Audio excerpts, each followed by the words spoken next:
Застарен предмет повторно во фокусот на јавноста. Причината – трошоците кои треба да ги плати државата. Случајот Таргет на СЈО за масовното прислушување во УБК застаре пред речиси 2 години. Дел од медиумите пренесува дека државата ги треба да им исплати 85.000 евра на адвокатите на Мијалков и на бранителите на другите обвинети за масовното прислушување во УБК.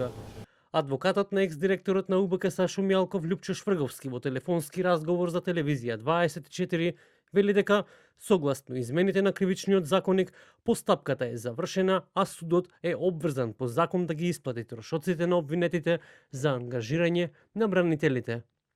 Постапката заврши на начин како што заврши согласно измените на кривичниот законник. Трошоците од постапката се законско решение и треба да се испочитува. Во конкретниот случај за кој покажувате интерес, предметот е застарен, а судот е обврзан по закон да ги исплати трошоците на обвинетите за ангажирање на бранителите. Сумата која се споменува низ медиумите е далеку од вистината. Сумите се далеку помали. Според првичниот обвинителен акт, преку 3 системи за следење на комуникациите во Управата за безбедност и контраразузнавање, во периодот од 2008 до 2015 година незаконски биле следени нешто над 4000 телефонски броеви за кои не биле издадени судски наредби, односно директно или индиректно биле прислушувани околу 20.000 граѓани. Со првичната пресуда, обвинетите беа осудени на затворски казни, но апелацискиот суд го врати случајот на повторно судење.